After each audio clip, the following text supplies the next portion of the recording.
Upon it elapsing, you have a right to be served another notice. They call it owner's intention to recover possession. They don't call it landlord because it's no longer your landlord. You are owing at that time. So the word they use is owner's intention. It becomes the owner, no longer landlord, because your rent is no longer in existence. As at that time, he's serving you that notice. It's called 7 days notice of owner's intention to recover possession. He wants to take his house. You are no longer his tenant. Now, upon the expiry of that 7 days, and you still haven't found the place to go to, also provides a protection that he will have to go to court, serve you papers from courts to ask you to leave. Now, when he serve you the notice, it is when he cannot serve you, he will need to seek the leave of court to get to paste somewhere close to your house where you can see, or give it to any adult inmate or relative of yours to give to you or inform you, since he cannot reach you. And after doing so, he will need to come to court to prove that, yes, I am the owner of this premises. This person was my tenant. Actually, I'm the one who put him in this place, and I'm asking him to leave. It is after him fulfilling those before the court can now then ask, why are you still in the premises? Why haven't you left this place? When do you intend to leave? And how soon would you do so? You are owing him some rents. When are you paying? They now ask you these questions, and it is funny to know, though, that the law also makes provision that before you evict that man, there should be reasonable time given to that person who is even owing that rent. For some of us that are young landlords, you still give that man time to prepare himself, look for a house, or possibly get a place to move to. It is only when the court sees that there is some level of malice, unreasonable steps on the part of you, the tenant, that the court can now say, hastily, we are giving you a very short time. You don't have intention of moving very soon. If you don't move, we'll pack your things, drop them in court so that the man will use his place. And if you fail to leave within that time, they will actually mobilize officials of the courts, go to the apartment, pack all your things, bring it to court for this person to use it, the landlord to use it. But it is not in the power of the landlord to personally, without court officials or getting an order of court, to go to your house and pack your properties. We've seen a case that was January 2020. The landlord forcefully is. Therefore, if you are a landlord, even as a youth, you are a landlord or you are a tenant, we need to avert our minds to these rules of tenancy when we are packing out people. There's a general saying that your ignorance of the law, the fact that you don't know that such laws exist, it's not an escape for you. It's not an escape. The law will definitely take its course. So for those of us that are landlords, those of us who are tenants, even though we are youth, we should always avert our minds to the fact that there are laws governing our tenancy that we must adhere to. That aside, concerning our relationship with our fellow youths, we see that for those of us who might be within the age of courtship, we see people courting as youths prior to marriage. It is important that you know that even as a youth courting, there are things we should be mindful of. There is what they call, most of us may not have heard, they call breach of promise of marriage. It is a law in Nigeria, and we've had people not taking it up. It is very wrong for you and your family to start addressing that your female friend as our wife. It is very, very wrong. The same thing, vice versa, it is very wrong for us accepting unreasonable favors from our male friends on the other side. When a family allows their daughter to be taken care of by another man, her schooling, her education, to the level that they are accepting as visitor. They even cook for him to eat sometimes when he visits. We have gone too far doing so, when you know you wouldn't go beyond just courtship. So doing amounts to breach of promise of marriage. You might not expressly state it that we intend marrying this girl or intend allowing our daughter marry this man.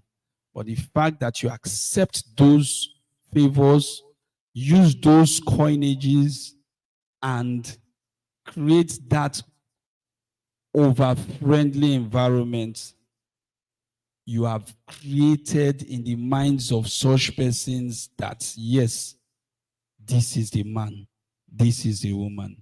And when you fail to keep to it, you have committed what they call breach of promise of marriage.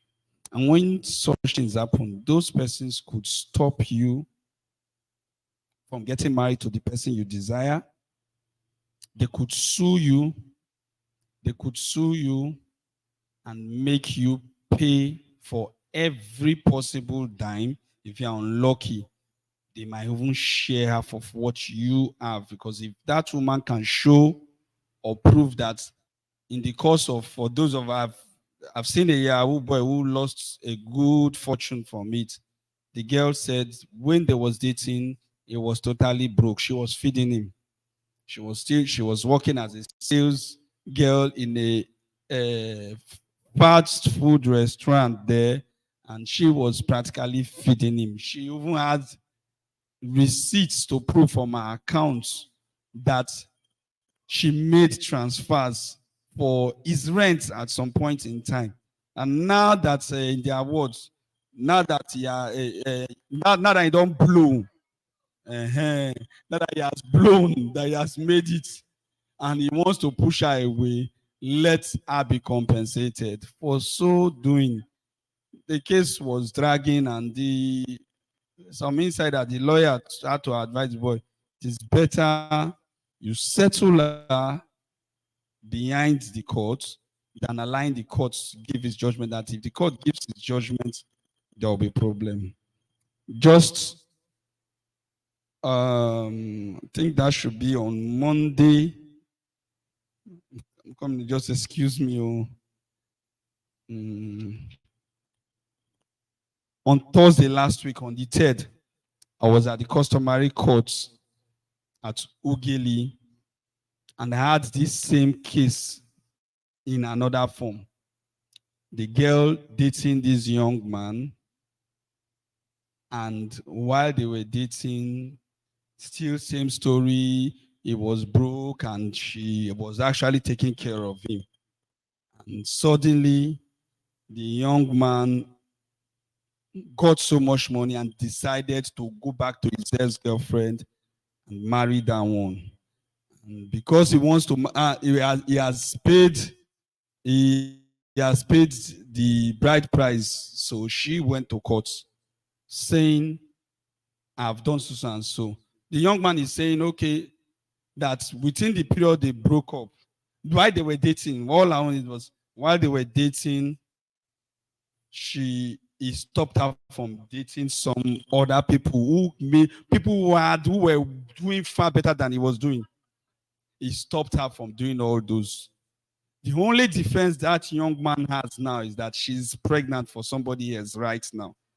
He's not saying it is because of that. No, but the lawyer on the other side is saying you people have lived apart. This case has dragged on. It is in the course of the case she got pregnant for somebody. He too is saying that it was her ex-boyfriend, somebody she had dated previously. So it is obvious that while they were still dating, she was dating. That's the only defense the man is dragging now. Save for that, he is likely to face the fate of that other man.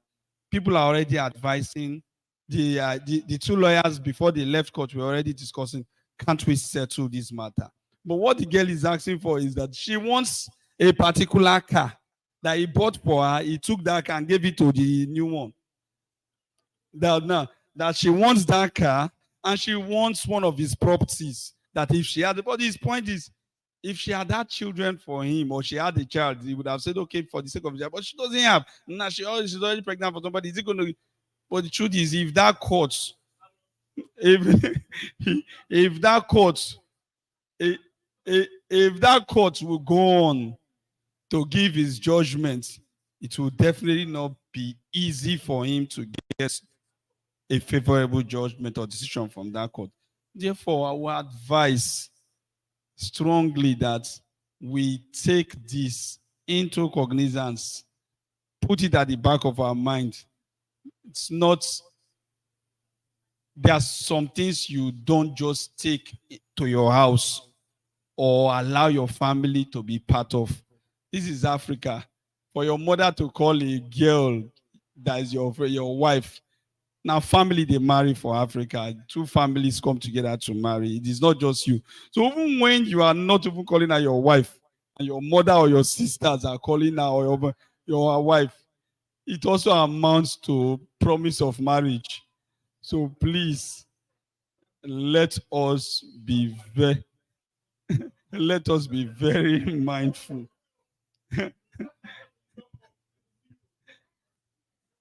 It is welcome.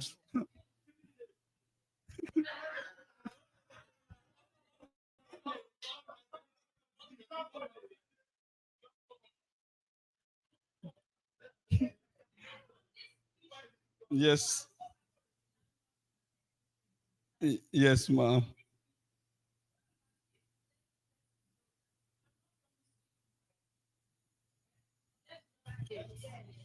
Let's just date. And they are going. 2 years they pass, 3 years they pass. Instead they repeat, I'm not promising you marriage. Then in the course of things change for the guy. As we they talk, he blow. All of a sudden, you know, say I not promise you marriage since. Come go. That girl, does she have any chance of suing this person now? Not be you. Calm down. Yeah. Is there any chance there? Because now that statement has already been made. Not once, not twice.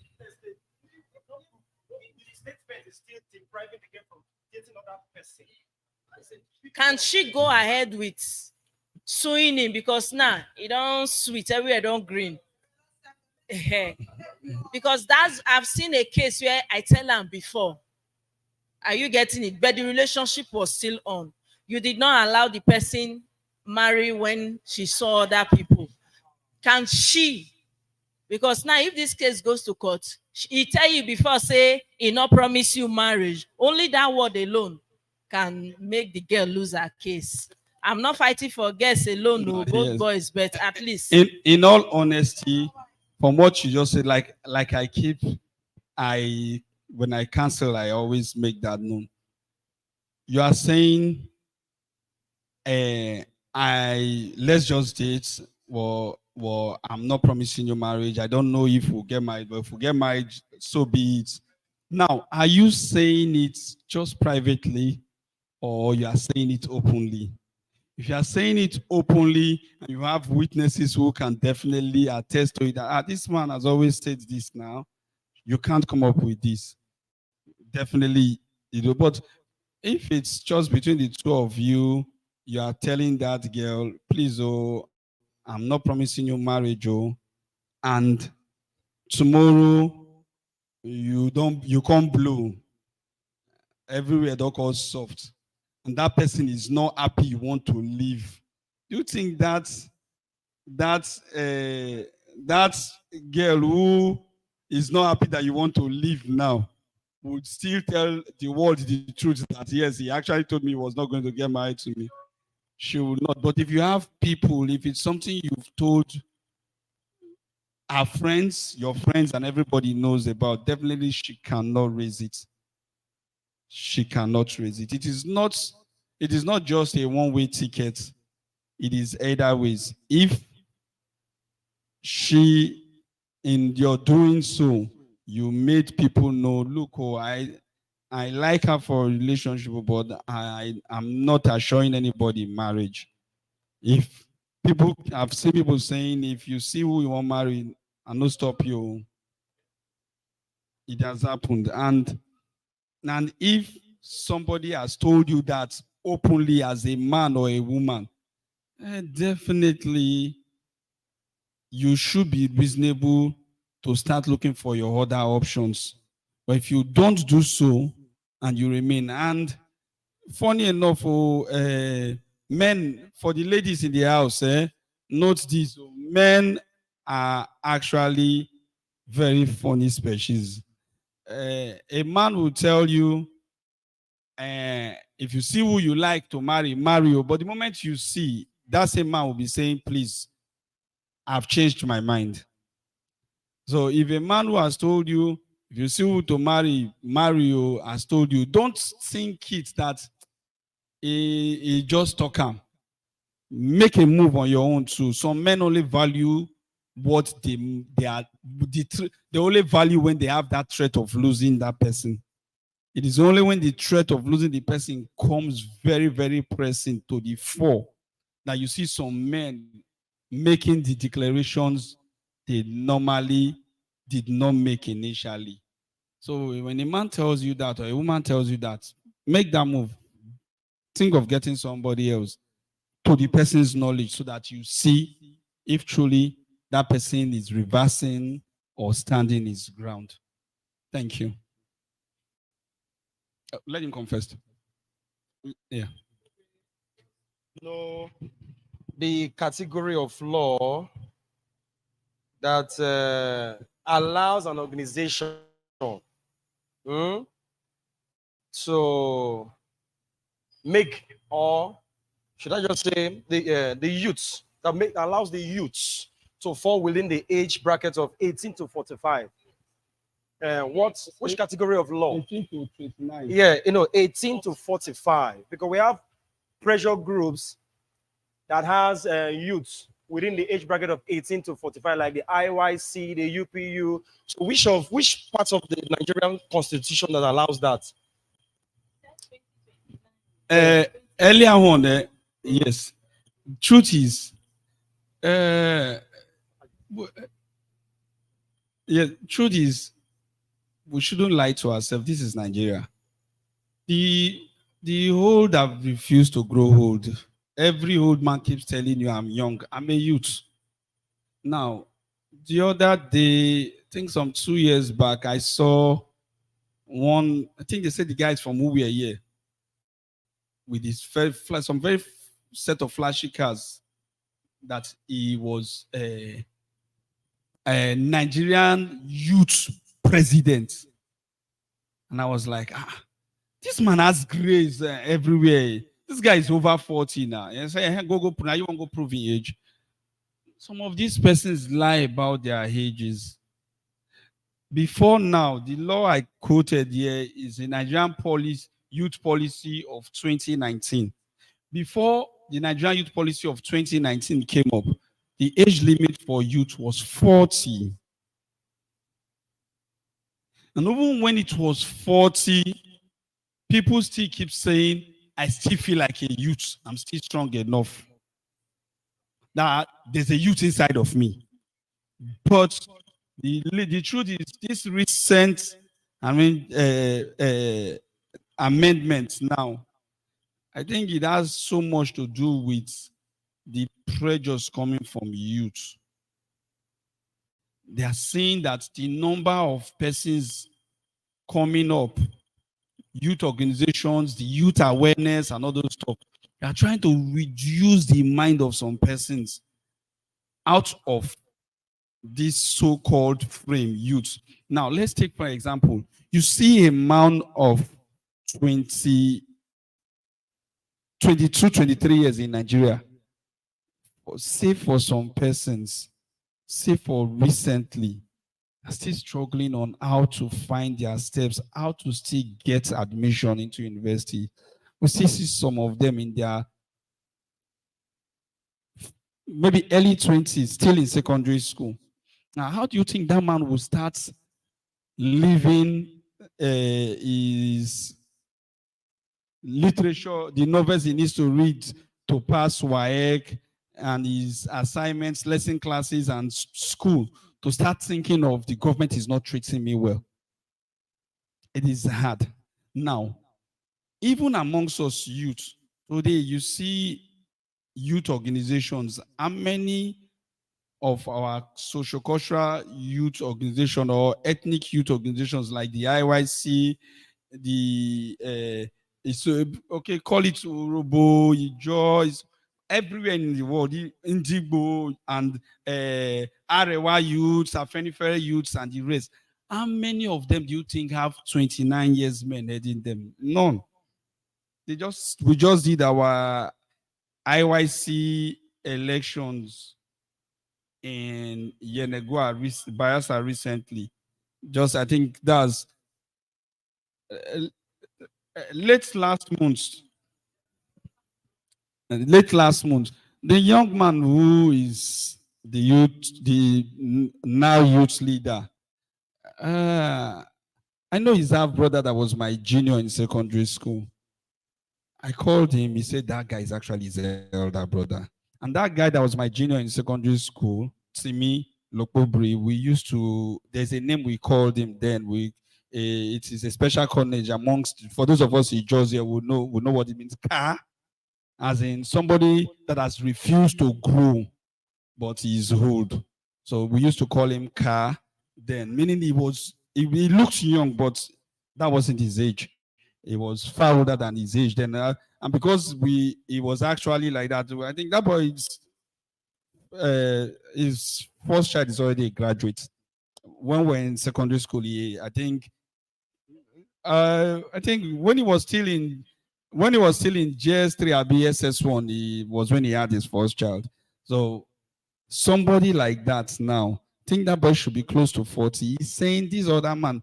If you had seen the video when the guy was giving his acceptance speech, you see grace all over his face.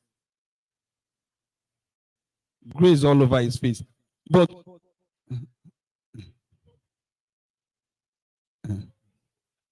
Lokobri is the youth IYC president, not factional. Not factional. No.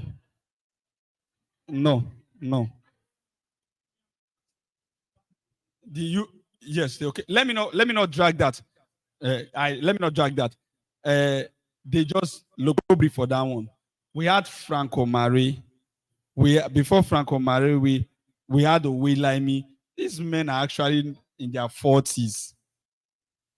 There are men in their 40s. But that's because we both know them. We both know them. That's why we know the age. So if If you go and ask, you'll be surprised what they feel in their forms is less than that 40 years limit as at that time. Now, today we are not saying 29 years youth policy.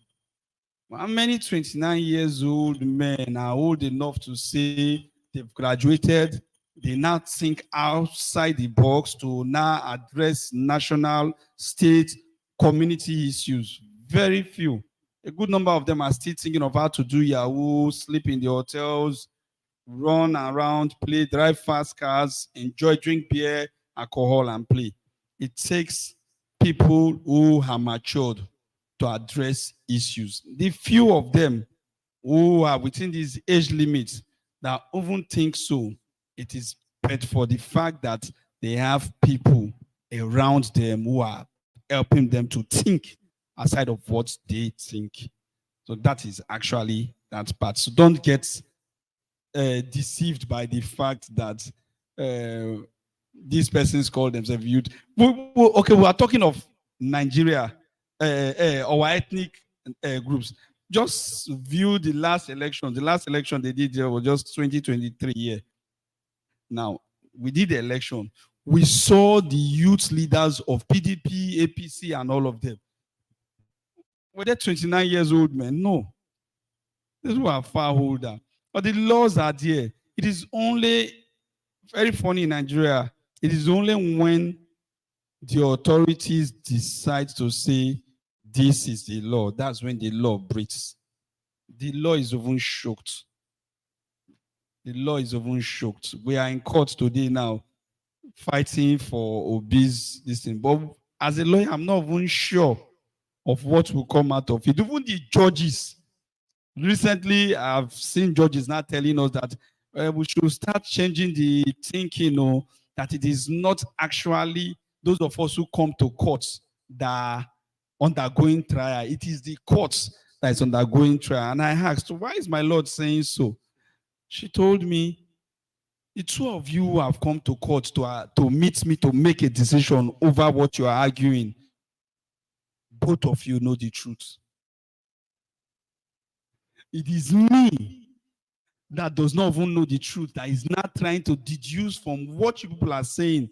Bless not this one, I be the real truth. No. Bless not this one, I don't talk. I think this person is there. Where do I even come from? Solomon faced it.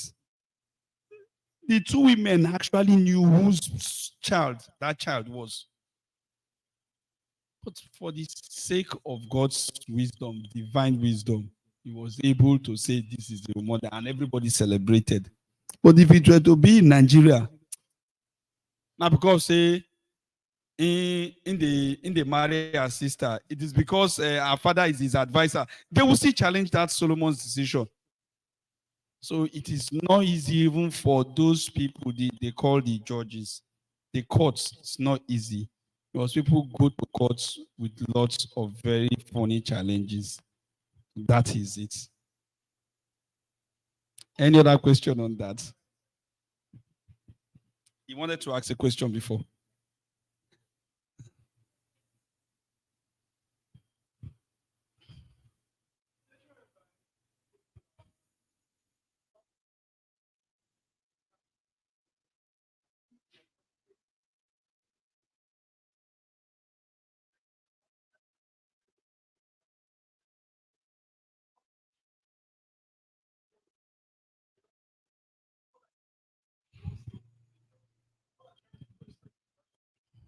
Okay.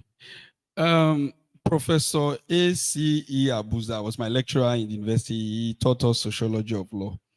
He jokingly said something, and when he said that, a good number of us frowned. When we were in class that day, he said that when you go, he went to the police station the previous Christmas wash night to bail his clients. That when he got there, that the moment he got to the police station, the first officer he said, DPO Migo, and the person said, no, I'm not DPO. He said, okay, DPO Migo. He was just greeting everybody. No, this man, you are old enough, you are older than me, you don't greet me. And at the end of the day, they were like, no, what do you want us to do for you? This one, he gave them so much respect that They had to ask him, what do you want us to do? We're all laughing. They said he told every one of them, Migo, DPO, Migo. And they were like, he knew they were not, that wasn't they weren't the DPO.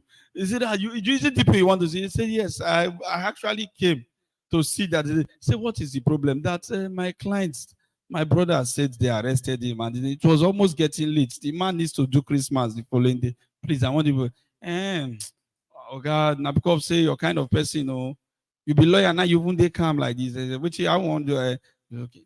Quietly they address this issue. I go to the police station, and each time I go to the police station as a lawyer, there's something I do. If you are my client, you might not be happy with me. When I get there, I try as best as I can to be friendly, even when they sometimes deliberately insult you to get you angry.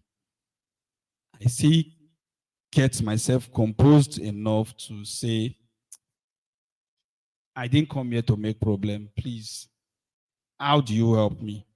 Inside that police station, the police officers are the gods on earth there. They could allege, decide to detain you as long as they want. But if you have a lawyer, that's why we most times, it is expensive getting a lawyer. For some of them, they charge you so much. But be that as it may, try get a lawyer. And before you get a lawyer, upon the police are harassing, or don't let them get to a point of you. Let me not use the word harassing you. Don't let the police get to a point of harassing you. That's what I actually advise here.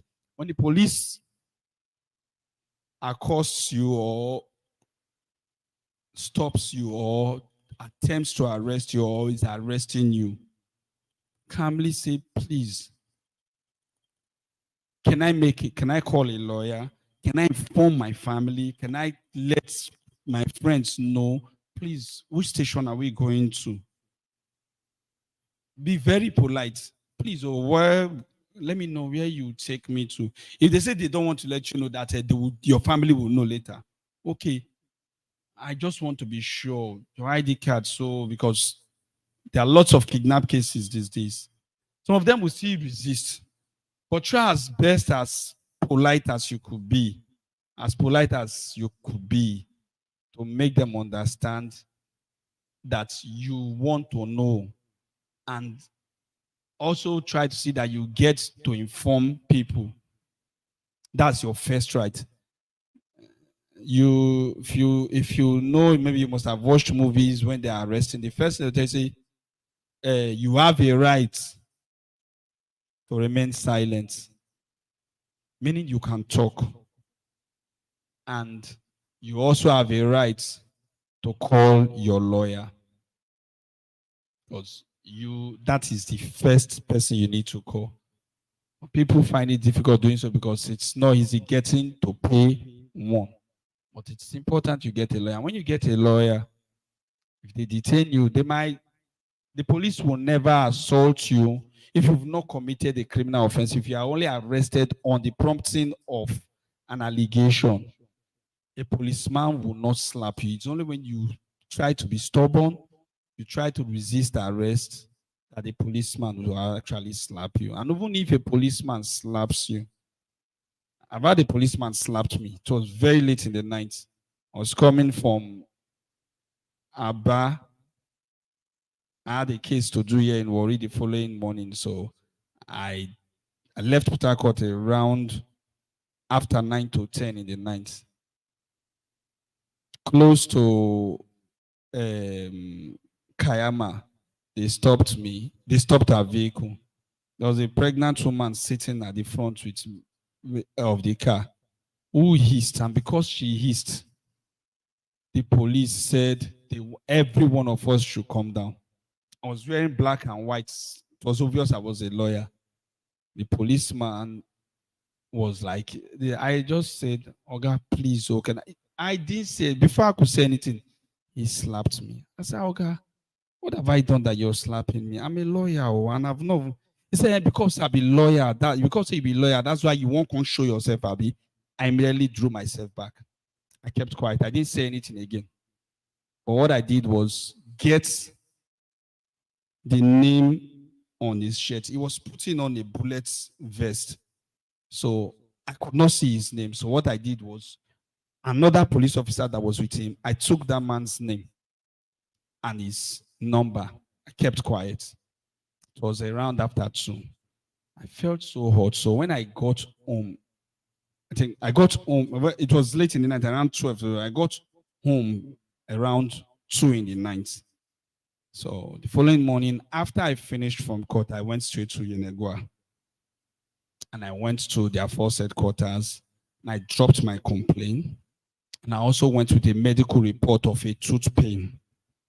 And I dropped my petition at the police headquarters there, alleging that that particular officer, whose name and number I had, was the person who gave me that slap. And do you know when they called them, I didn't say this was the man. He pointed him that he did not. This was the man who slapped him. Openly, he said this was the man who slapped him. The man started begging. It was at that point I even got to know he was an Ijoman. Just like I earlier said, yeah, the way they will beg you, you'll find it difficult going on with your grievances or wanting to seek redress in very extreme measures. You definitely start, before you know, you start looking at the fact that if this man get problem, in wife and family will suffer. If I should go on with this man's, he will lose his job. They start begging you, I don't need retirement. Oh. If you do this way, I won't go. My wife, I get 5 children. No, now you look, it's just a slap. So their PPRO, the police public relations officer, pleaded with me to say they are not denying the fact that he assaulted you. He has pleaded. He's also a lawyer. I said, what do we do now? See how you do. Okay, let him pay for your medical bills and your transportation and all those stuff, and just like that. I said, well, if you do that, no problem. So they gave me 50,000 naira quietly, and I came back home. So it is how you approach them. Don't give the policeman the room. If upon that man slapping me, the point I wanted to raise is, upon him slapping me, if I had gone very mad or allowed myself to be controlled by that slap, maybe I would have gone further trying to maybe slap, because it was somebody I could beat. I would have made, was older and not even looking strong. I could have as well gone fight him. And if I had done so, all of them would have pounced on me. At that point in time, the word they would have used would have been that I assaulted the policeman. Maybe his uniform got torn, but he never knew I could come back. I believe he must have been boasting that the lawyer my foot, I dealt with him. So that is, you don't get to the point where they were assaulted. I blame myself for him even slapping him. I don't forget it. I blame myself for getting a policeman to slap me. And I really, for you to say immediately after court that morning, that case, we had a case against an SAN, yeah, it threw away that day. So we finished in court on time. So immediately I zoomed to Yenegua. It was really, really painful. I just needed to get punished. So that is that point. Thank you.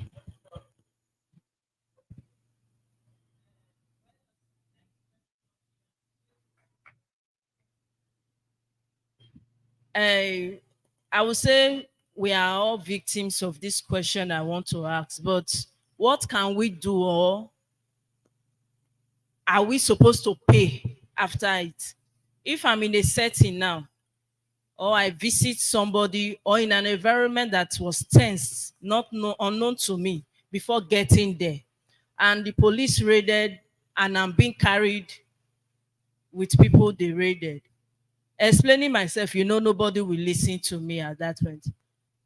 Calling my lawyer later to come, am I supposed to pay for bail? Now that part they pay me. Because if every other person identifies that, yes, this person is not among us, this person just walked into the scene or the area that they had to raid and pack everybody, am I supposed to pay for bail? That bail where they pay, if they pay me. Because if every other person can identify that I'm not among this scene, even people wait one that they call, they say, yes, this person not there with us. My lawyer go cause he agree to pay.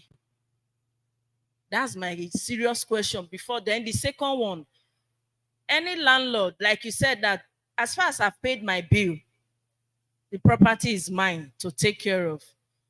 Some landlords will come that they want to check their property while you are not owing.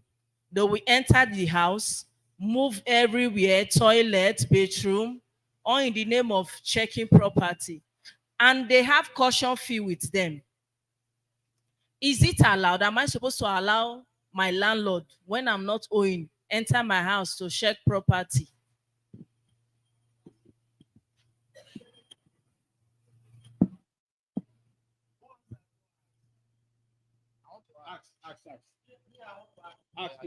Let me just take, no, ask your question. Okay. My own is that as the landlord wants to enter my house to check his property as well, I will have to give him space, Abi. When he's finished checking, I can go to the police station that I have 3 million naira there. I'm no longer seeing it. Yes, because that's my privacy. They have caution fee already. If I destroy anything in the house, I will pay. Then for you to come from your dream or your sleep one day to say you want to check your property that I'm occupying, I will gladly go outside. When it's finished checking, me and police and DSS will come and I will tell them that I have 5 million naira, I can no longer see it, and we'll go to court. Sure. Let me take this down. Madam, to get you, let me just ask a question. Don't they forget my question, Seth. Anyway, okay. The first question is concerning tenants. This thing they call caution fee. To me, is a fraud because for every house one packs in, they demand it from the tenant. Some they go as far as demanding for 100,000, some even the 150. So upon exiting that apartment, they will find out that you didn't destroy anything and they will still not refund the money to you. Is that not a criminal offense? That's number one question. Then number two, some time ago, we went to the police station to bail one of our church members and we were to pay 15,000 naira. They brought a paper and said I should sign. So I was to sign to release. So before I signed, I saw a written statement. So I said, let me read it before signing. And they said, the statement reads us, sign here that you were not charged to bail this person. Huh? Because they told us bail is free, bail is free. So they brought up, say, sign here that you were not charged to bail this person. And because I wanted the person released, I signed it. So what do you have to say about that? I said, that's.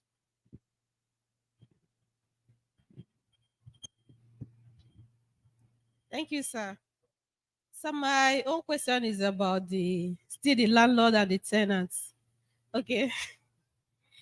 So assuming I'm occupying an apartment and maybe like I stepped out now, going back to my house, and I found out that a reckless driver had brought down the fence of the compound. Is it my duty to fix it or that of the landlord?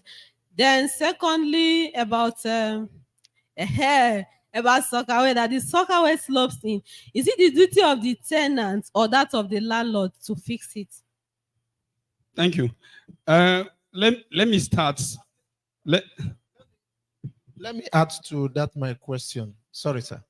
Uh,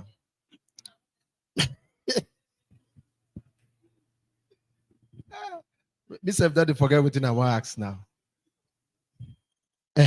When I packed into my first apartment, you know, my landlady told me the agreement paper was going to be signed by a lawyer, that their lawyer traveled to Abuja, that he was coming. I remember I paid 30,000 as an agreement fee. That was 2015.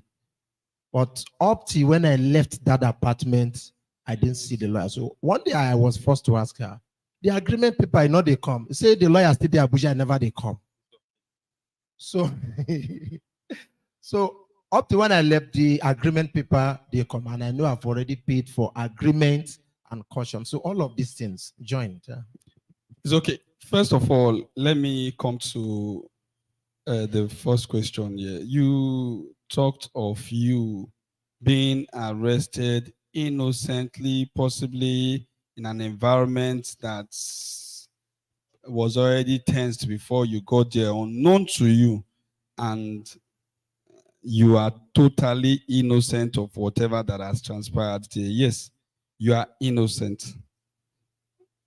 The police arrested you on grounds of reasonable suspicion, like I said earlier, because a crime had happened in that place. Fine, you weren't there, but Nigerians are not that known to be honest. So most times the police arrest both the innocent people and those that are not innocent.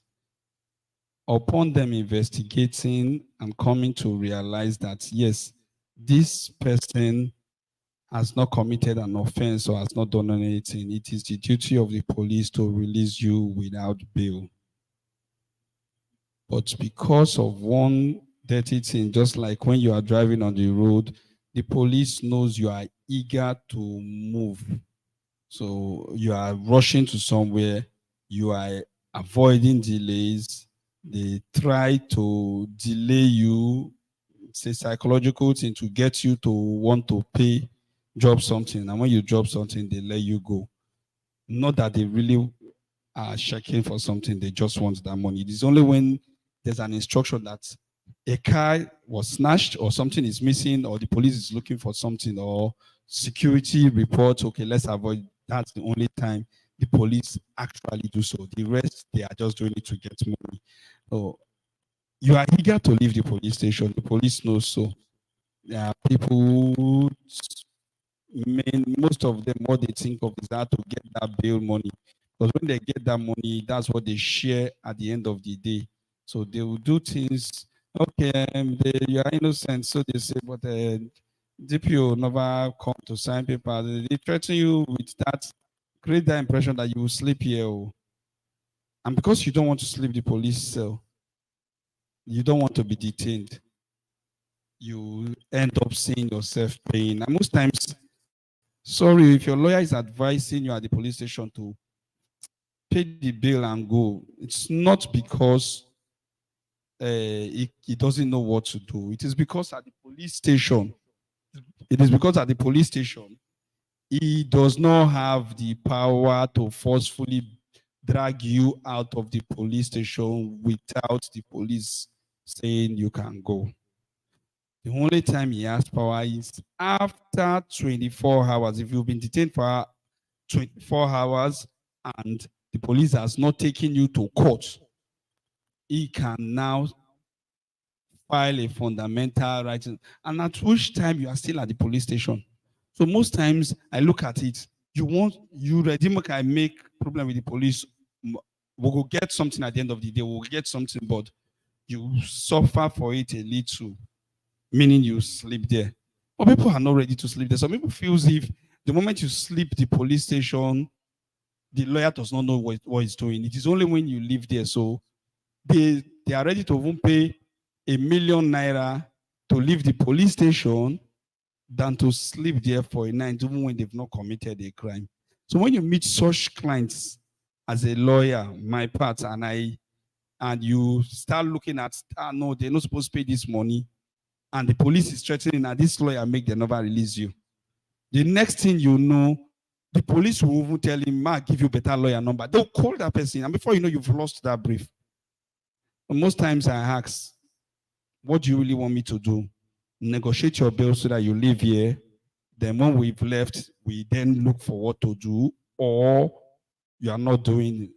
This is what you tell me I do. If you insist on the fact that I've not done anything, I only came here, yes, your evidence is going, but the police has refused to release you. Will you say, I've established my innocence, but if I don't have money to bail, I don't want to pay money to bail, so let me sleep here till when they are ready to let me go? You will not do so. So most times, we only bail because we don't want to face the inconvenience. Bail naturally is free. The police does not give you receipt for the money you pay. They don't allow. If you tell a policeman that you don't have physical cash, I want to make transfer, they will tell you, okay, you want, okay. They will call a POS operative far away to come there. You make the transfer to the POS and they will collect it later. So there's nothing showing they collected money from you at the police station. They will never do. Even if it's a murder case, the police will not lawfully receive money from you, no. When you go to tell you bail is free, when you get to if you go to police station, they collect the money before they release you. When you go to court, they release you. It is only when after releasing you, you run or jump bail by not coming on the day they say you should come back. That's when they now tell the person, your shorty, to come and show cause why you are not there. Are you sick? Are you dead? Or is the man beyond your reach? When can you bring him? Hope you will bring him before the next date. If you don't bring him before the next date, they will now file action against you that shorty should come and show cause or pay the bail sum, which is just like the case of the senator from Abia State, Abaribe, Abaribe, who took this man on bail. And okay, they were the deputy senate president, Ekwere Madu, took Nnamdi Kanu on bail. So when Nnamdi Kanu did not come, the only thing that made it gave Ekwere Madu that breath, the breather was the fact that he had this immunity clause covering him as deputy senate president who could not be arrested. Ordinarily, they would have arrested him. So it is when, even the arrest, not that they would have asked him to pay the 400 million that was on the bail bond. So it is when you fail to come back to court on the appointed day, that's when you pay for you not being there. And that money is not paid to the court, it's paid to the state government. Or if it's a federal court, the federal government. That is that one. So whether you are innocent or not, first of all, even if you are accused innocently, your safety, okay, bail me, I will come back. You get your bail and you start coming back. It is upon you establishing your, when the police station, they will never return the money you bailed yourself with. So that's that one. Then on the issue of the landlord, you said the apartments, that's what you and this man said then, yes. Your apartments, honestly, I said it earlier, the landlord has a right. He is the owner of the house. He has a right to see what you are doing with his apartments. Some persons rent the house, and instead of leaving it as a residential premises, they go inside, they start selling drugs, mixing things, ammunition, and all those stuff. The day they will come for those persons, you, the landlord, you were the one who gave him room to do so. There are some laws in some places where they say, even in Delta States, they said bring down the building. Just imagine somebody using your house for hostage keeping. what happens? The landlord has a right to look his premises. The law provides so. But when he's to do so, it must be with an agreement. Your leave, that is you saying, okay, Oga, come inside. And while he's doing that inspection, it will be in your presence. So Oga, room no go day for you to say your 5 million naira the loss. It will be in your presence. It comes in. If I open my laptop here, I will show you tenancy agreements I prepare. It will be with your permission as a tenant for him to come in. He cannot just jump in and then start. He cannot come into your premises without your approval. He cannot. Your landlord, he or she must, landlord or landlady must seek your approval to say, hey, I beg, we need to inspect the house or must see how the house be. It must do. Whether you are paying caution fee or not, the caution fee of some apartments, if ordinarily we want to look at what some people put in their houses, ₦1 million as caution fee might not even be enough. Some person's house. Now, a landlord takes caution fee of 100,000 naira. He has water heater in your room, in your 2 rooms, or maybe a 3-bedroom flat. Both your visitors, all of them has water heater. Let's say, okay, some of them 1 or maybe more than 1 in your house. How much is the water heater today? I think sometime in 2017, it was 25,000 naira for the small one. I don't know how much it is right now. Now, somebody who has a water heater fixed in your house and you get that water heater spoiled, is that money, is your 50,000 or 100,000 naira commensurate with it? So there's what they call wear and tear. If I'm living in your house, it is presumed that if I stay there for 4 5 years, it will definitely not be the way it was when I first packed in. I might be somebody dirty who decides not to repaint your house. I might leave it like that. But if a landlord comes in to inspect and he says, oh God, this house is not too dirty now, not be like this place where you first come now. Try paint them now. You paint it because he has come to inspect it. Some of them, the walls might be cracking. It is not your making, wear and tear. Sometimes maybe because of substandard materials they used in building it. But when you want to repaint it, you might just look, let me fill some place or plaster and all those stuff. Because the landlord, it is your property inside. It is his property forever until he decides to push ownership, transfer ownership. So he has a right to inspect, to see inside how it is. Your caution fee respective. Don't let anybody deceive you. You have a right to make demand for your caution fee. That case I told you I went for on the 3rd. It is part of my defense. The landlord refused to come to court. The lawyer too did not come to court on that 3rd. The reason is he had the apartments my client was living. My client has moved out. The apartment, before my client moved in, he was the one living in that apartment. Accumulated light bills that my client had to pay over 50,000 naira. Caution fee, 40,000 naira. That was over 90. He was asking for just a month's rent that my client stayed beyond on the 15th. He packed out on the 15th. He's saying 15 days in a month amounts to 1 month that my client should pay that money. So for that reason, he went to court.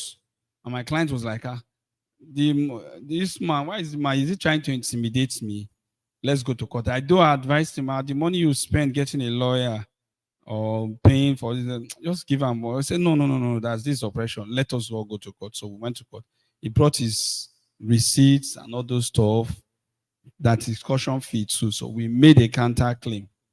Upon we making a claim that is above what he was claiming, the landlord has refused to show up in court. So this is this is, if we go the next time and we don't see him, we will ask that his case be struck out and that they should enter judgment for our counter claim. And if we do so, he will be the one to pay us. So you have a right to make demand upon you leaving, when you want to leave. Like in this case, when he was to leave, the landlord came, they both inspected the place and it was okay. The landlord said, okay, that everything is okay because he did repairs and all those stuff.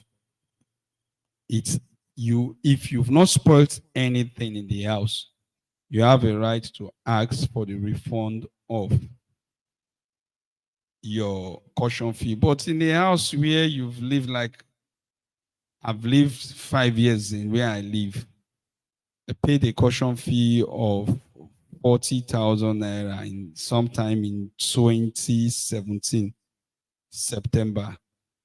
Will I still, on your part, reasonable grounds, if I'm living there, still ask for that caution fee?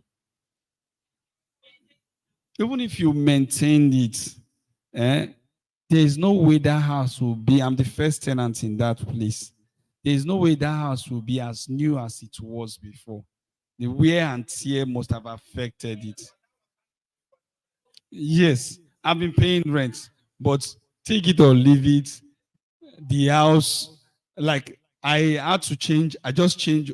Recently I was thinking, I spent 90,000 naira to change my kitchen cabinet.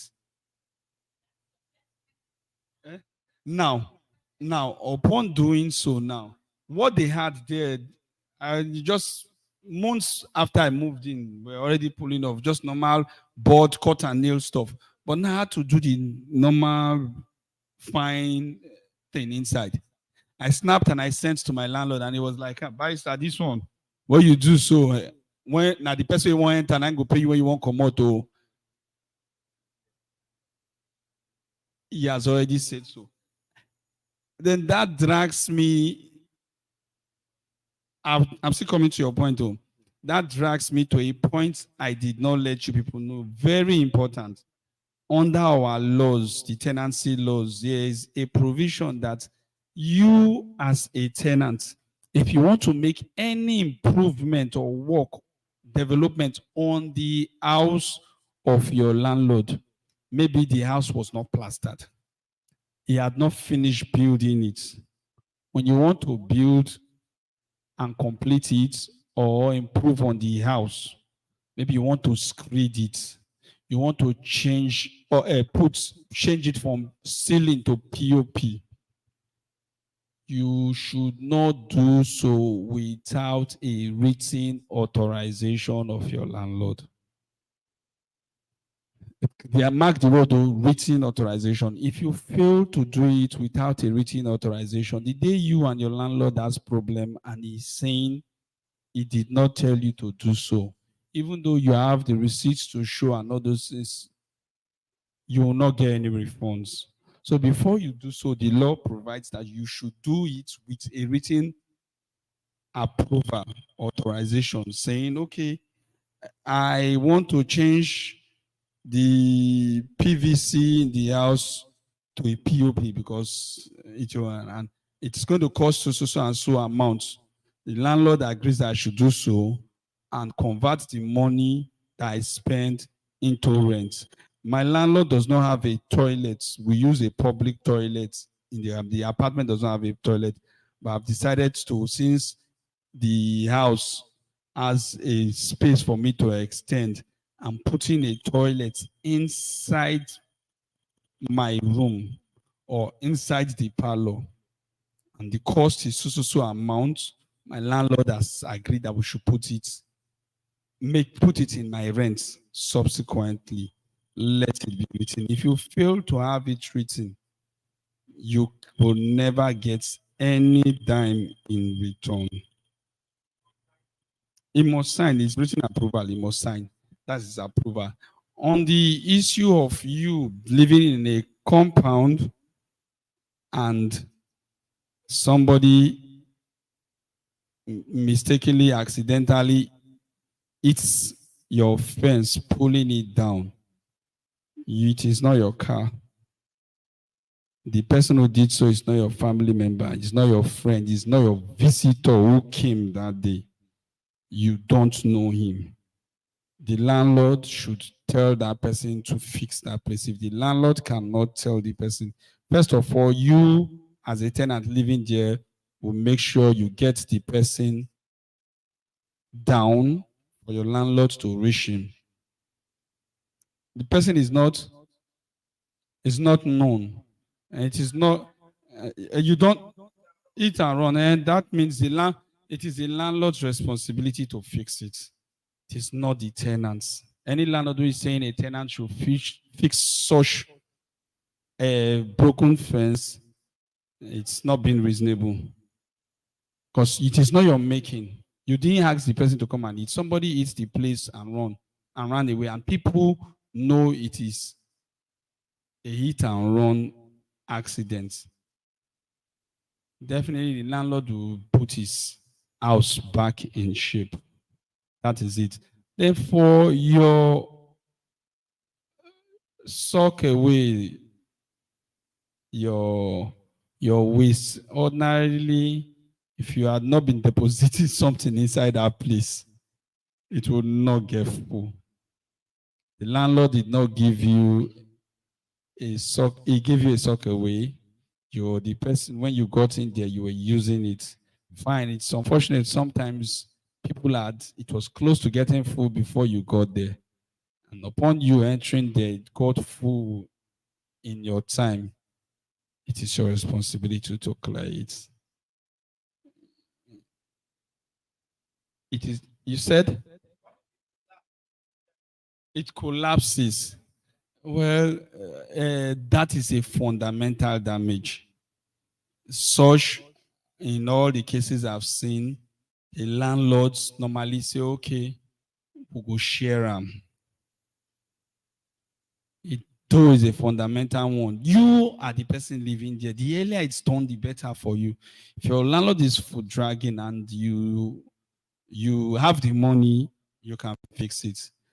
And majority of them is as a result of you using it that brought about the collapse. Find substandard materials or wear and tear over the years has affected it. It has lost its shape and it eventually falls. Not just it being full. I think it is your duty as a tenant to call your landlord's attention, see how it could be fixed, and if he cannot, you do it yourself. The same thing for your pumping machine. I just fixed mine recently. It is your duty to do so because you're the person using it. He gave it to you. He handed it over to you in good shape. You were using it. It got spoiled in your hand. It is your duty to do so. Your window blinds, your louvers, your nets or protector, in as much, even your doors, in as much as the keys and everything is given to you in good working conditions, if they get spoiled while under your use, it is your duty to fix them. Because if you don't, you suffer it first because you are the person in that premises. That is the position. Thank you.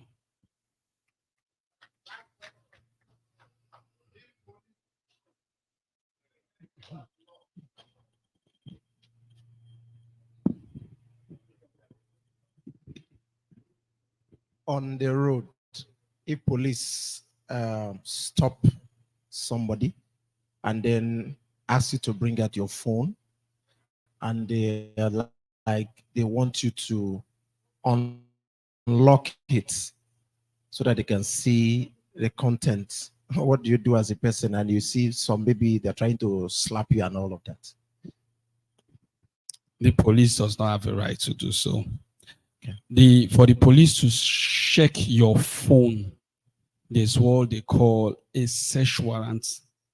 The police to check what's in your phone, they need a search warrant which would provide the name of that phone. Is it a Nokia phone? Is it an Infinix phone? Is it a Techno phone? An iPhone? Whatever the number, the serial number of that phone, the color of that phone would be in that search warrant. I actually didn't want to go too wide, though. I actually didn't want to go too wide. There's a provision for search warrant. The police must definitely, over the time they've been doing so, but we've noticed recently, the more conscious youths have become, the more relaxed the police too have been on the idea of checking people's phones.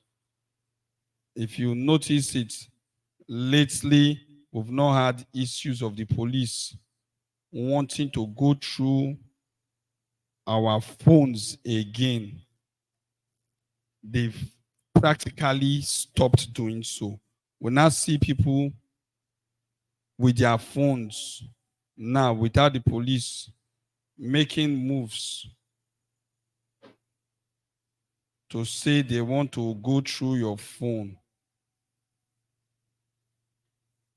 A minute, please.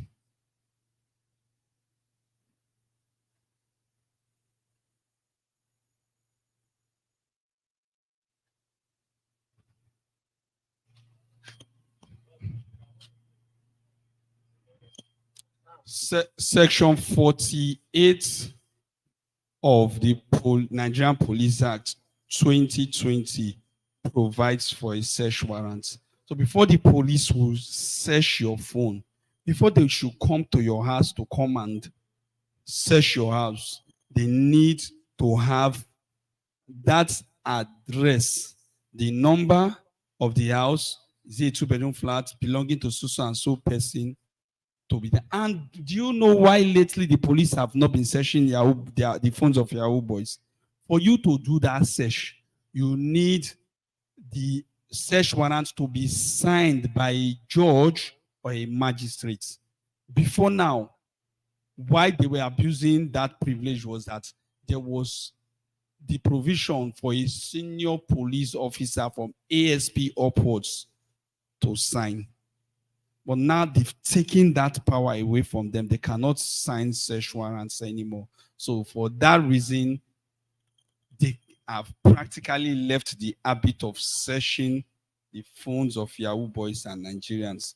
But they still do so in some quarters where they find it very comfortable for them to do without being noticed. So that is that point. Police cannot search your phone. The Nigerian Police Act 2020, as amended, it was 2004, but they've amended.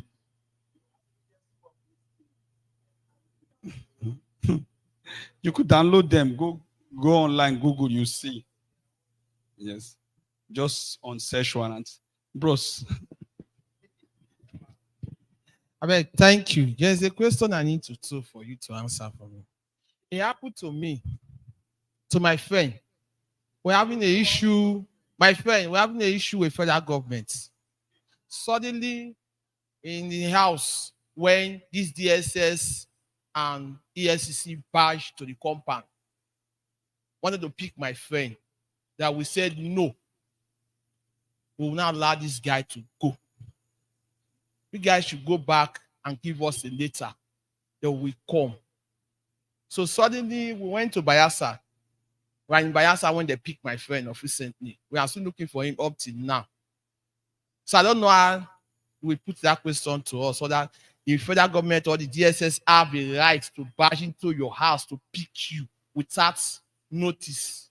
So you said you are still looking for him? Yes, up till now. How many weeks? How many months? It's going close to a month. Okay. That's your question, right? Okay. We have heard of issues. Like recently, we heard of the immediate past CBN governor, Emefiele, being arrested by the DSS. And even when they granted him bail, they somehow, you see, there are times they sometimes disobey, breach, flout these laws and rules and provisions.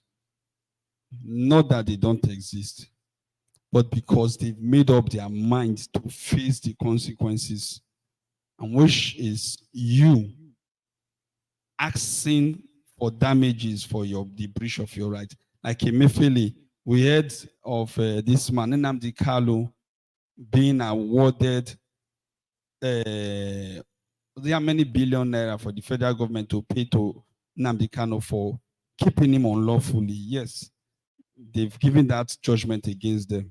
They will pay. But in the interim, they just want to satisfy their primary purpose, keeping you away from circulation, stopping you from doing something that will affect them. Some of these operations, I've handled one of these such matters of DSS arrests like this. Some of them has to do with bunkery, some of them has to do with drugs, some of them has to do with people reporting you of committing some crimes that the federal government has interest in. Asari Dokubo comes to mind. Obasanjo detained Asari Dokubo against the provisions of the law. They went to court. The court gave judgment in favor of Asari Dokubo. They still refused to release him till he eventually, when they eventually released him, they paid him the money and everything, meaning that they've kept the sanctity of the law by agreeing to pay the damages and the cost. But the truth is, when such things happen, get a lawyer. You cannot, even if the DSS, if you go to the DSS office today, where he is, they will not allow you to see that person, and there's nothing you will do about it. But if you get a lawyer to go there, like the one I did in Port Harcourt, they arrested the woman. The family went on several organizations, but when we wrote and said we wanted, they told the player that yes, the person is in their custody. We demanded that they said they are still making investigation. We said, you've made the investigation. They said that you're a lawyer, you know what to do. Go to court. So we went to court. We filed our fundamental rights action. When we filed our fundamental rights action, the courts directed them to release her. And when the court directed them to release her, because they still wanted to keep the woman, they appealed. And when they appealed, we went on appeal. On appeal, we still got judgment.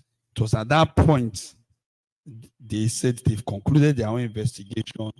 They released the woman and they left it to us to go on, proceed with we enforcing the judgment against them. So we have written to the civil service, the Nigerian Police Service Commission, and also the DSS headquarters, because it was the police that arrested and handed over to the DSS. So we included both of them. So we wrote to the Police Service Commission and also to the DSS headquarters that there's a judgment of court against them. They should pay the monies. They told us, as at the last time, they said they are processing. They are still processing. So we are hopeful that someday they will pay the woman the 5 million naira judgment the court gave in her favor for she being detained unlawfully. So get a lawyer. Get a lawyer. There's no way you wait, you will not see that person. It's almost a month, you will not see that person. The person is in their custody. So until you get a lawyer, and let me tell you this honest truth. When they come to arrest your friend, your family member, don't stop them from arresting him. You doing so has put you in a position to be arrested as well. You've committed an offense. By you resisting arrest, you have committed an offense. So they can arrest you separately too after they finish arresting your brother. So the best thing you do when they're arresting your friend or your brother, just get to know with the police or whoever security that, please, where do we find him? How do we come to meet him so that we'll come and see that we release him? Then get a lawyer to call. Call a lawyer, reach a lawyer to see that you follow up. Don't resist. Don't make it. If they shoot you on reasonable ground, they'll just kill you for nothing. Let's be honest. Because they will tell you, if a policeman shoots you while he has come to arrest and that you people were resisting arrest and he shoots mistakenly and somebody dies, all he has to say is a very simple line of lie, that the person was dragging my hand with me. That person don't die for nothing. So it's reasonable. Don't do it. They came armed and you are saying they will not go agree. It's like you had something else to protect you, maybe, but don't do so for any reason. It is not reasonable. So get a lawyer to write the DSS that so and so person. You know where the person was arrested? In Yenagoa. There's a DSS headquarters in Yenagoa. There is one in Port Harcourt for zonal purposes. And if those places, they don't have the person, write to their headquarters in Abuja. If on that note you don't get any reports, go to the press, say so and so person was your lawyer knows what to do. So and so person was arrested on so and so day. It is possible they've killed him on extrajudicial. When you lay the allegation that they've killed the person, they will tell no, the person is so place here. Or they will tell you themselves. That's how it is. So don't go about fighting or struggling with them, though.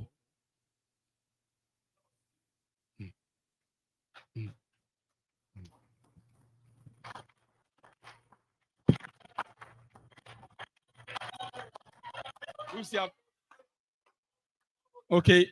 I think as it stands, we don't have questions again, and we've all got this. But I would like to short down with 2 short stories from the Bible. If we avert our minds to the Bible, particularly First Psalm, you hear of a story of the very strong man of God, Eli. Eli had 2 children. These 2 young men, Ophni and Phinehas, were made judges over Israel, but they perverted justice. They misbehaved. They did things they were not supposed to do. They were young men. The failure of their father to get them to be godly and to do the right thing brought about the collapse of that house. The 2 children, their father, and even the wife of one of them died the same day. And the child, the delivering mother, was giving birth to when she died. They named him Ichabod, meaning the glory of God has departed from Israel. We also have the story of Absalom, Amnon, and Tamar, children of David, young people. Amnon defiled his sister, his half-sister. Absalom, being same mom with her, who after his father had prevailed that they should allow Amnon face his cross in the hands of God, decided to give him the punishment he thinks his brother deserves. Waited for 2 years, and after 2 years, he killed his brother. totally, maybe being first son could have made him the king, but he didn't. They were all rejected, and Solomon became king.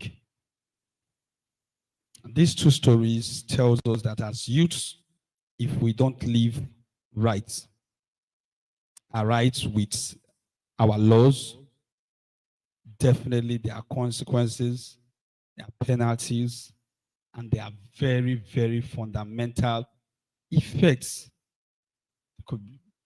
adverse effects, and which could bring down you and your family, your world, society, and even that nation at large.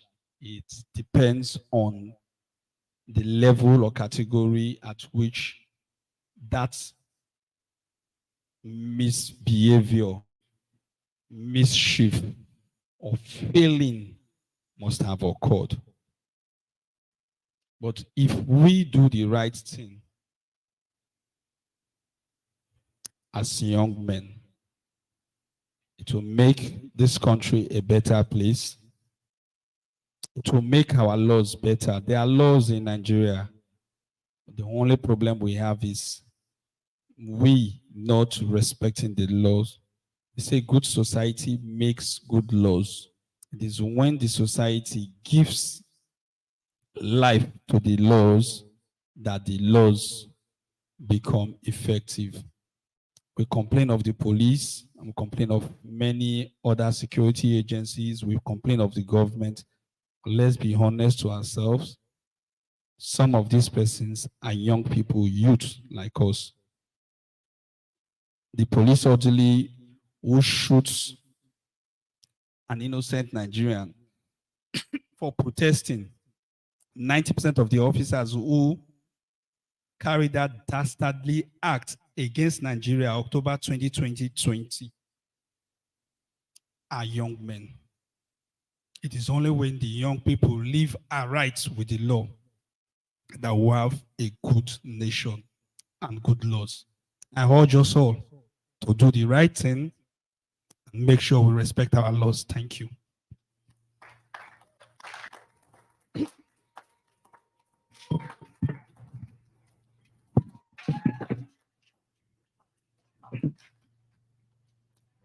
Praise the Lord. Thank you very much, sir. Sir.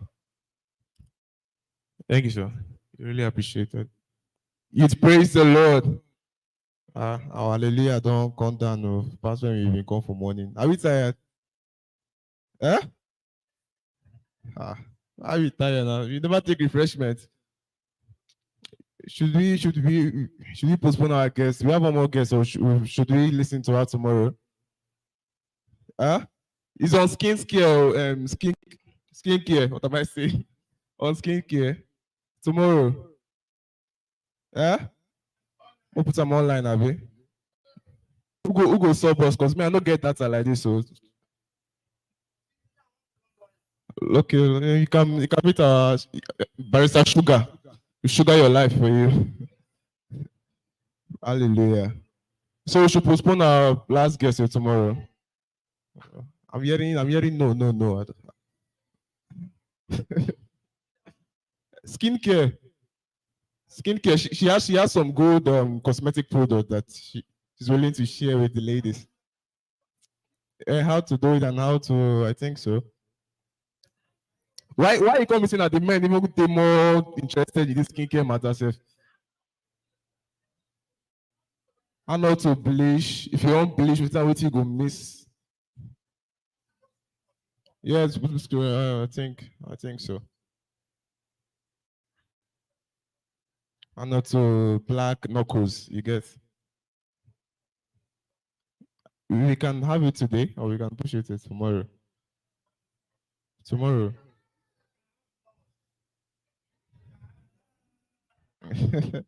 This man, law really fits you. Okay. Since we have voted and everybody says we post it tomorrow, let's at least Akwash give us one or two worship songs. Then you round up, please. Thank you very much.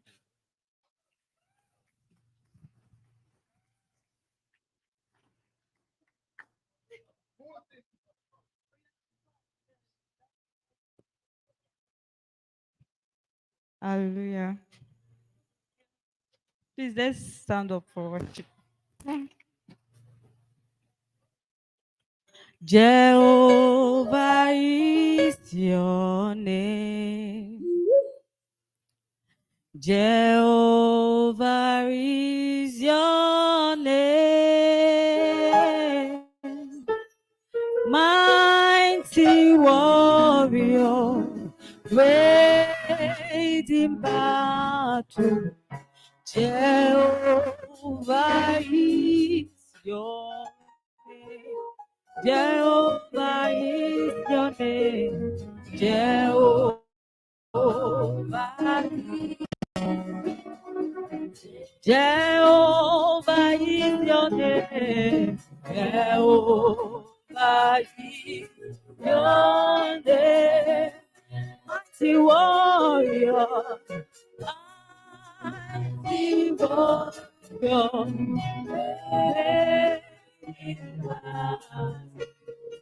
Jehovah is Jehovah is your name.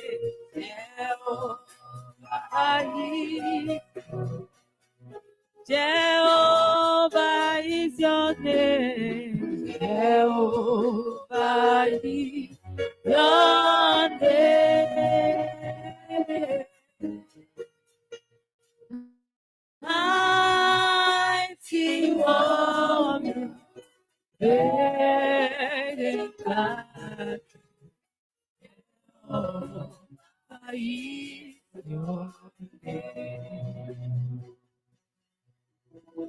Ẹ ṣé ibi tẹ́ ti bẹ̀rẹ̀, ẹ ṣé ibi tẹ́ bá dé,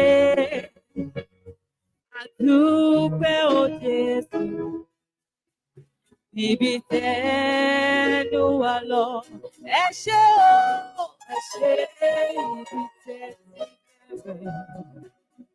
Ṣé ibi tẹ́ bá dé, a dúpẹ́ o Jésù, ibi tẹ́. Ẹ ṣé ibi tẹ́ ti bẹ̀rẹ̀, ẹ má ṣe ibi tẹ́ bá dé, a dúpẹ́ o Jésù, ibi tẹ́ ló wà lọ. Ẹ ṣé o.